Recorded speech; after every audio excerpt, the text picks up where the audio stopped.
Well, it's that time of year again.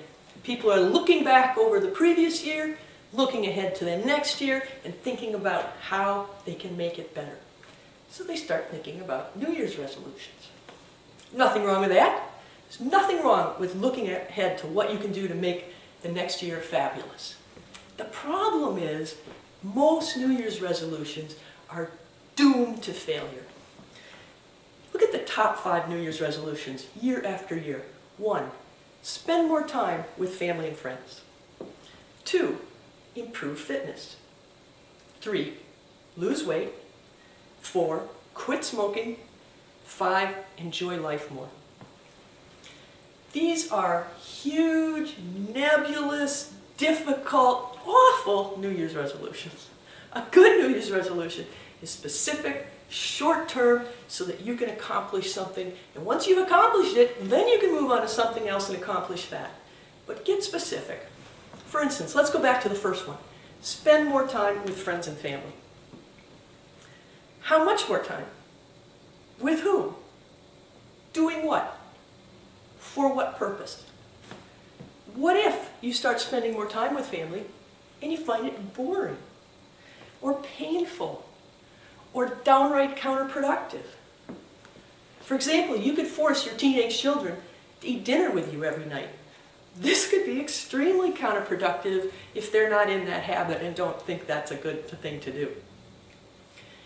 You need to get specific about what it means to spend more time with friends and family. What would you actually do? And how would you know if it's successful? Why is it important? What would you feel like if you did spend more time with friends and family? Are you chasing an illusion? Is this your image of what friends and family relationships should look like that you're after? Is this some nebulous dream? Or are you looking at something specific that's achievable? Are you saying, I just need to leave work at 5 o'clock at least a couple of days a week so I am there for my family dinner? Get specific. The amount of time, by the way, that you spend with people may be totally irrelevant. I don't want to get into this quality time thing because I hate that term. But really think about, what can you be doing with people? With whom do you want to do things? And why would that make a difference? And then focus on those. It might be just a couple of things that you do each week. Let's look at the next 2. Improve fitness and lose weight. Well, those are easy. That's why they're on the list every year. They make my point. They're doomed to failure. They're huge. You need to get to specifics again. What will you do differently? What behavior will help you lose weight or help you improve your fitness? They have to be realistic. For instance, suppose you had a job description and it said, must be eager to avoid all delicious, wonderful foods, especially chocolate. Must be skilled at losing weight. Must have a track record for running in the rain, sleet, wind, and hail, and the snow. If that were the job description, would you qualify? Would they hire you? Do you have a track record for success?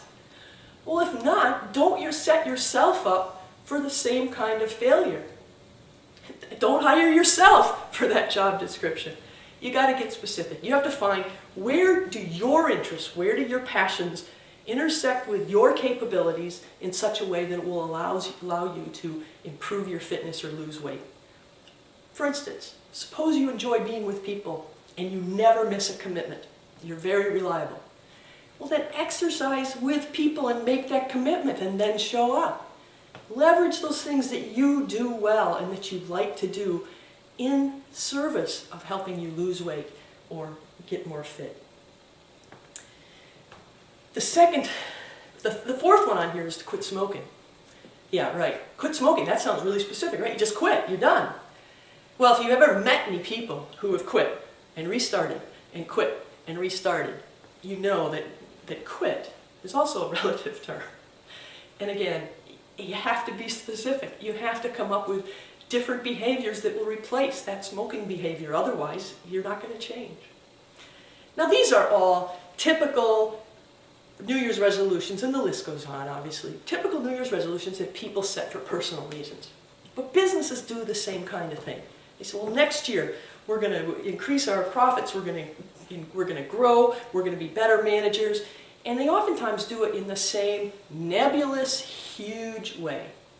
In order to be successful, in order to achieve your resolutions, you have to start out with that clear direction, that clear purpose, and you have to break it down into specific, realistic, measurable behaviors that anyone who's involved can agree that we need to do these things, we need to help each other do these things, and then we will be a success. So, Happy New Year, make those resolutions, but don't make the dumb ones that are doomed to failure.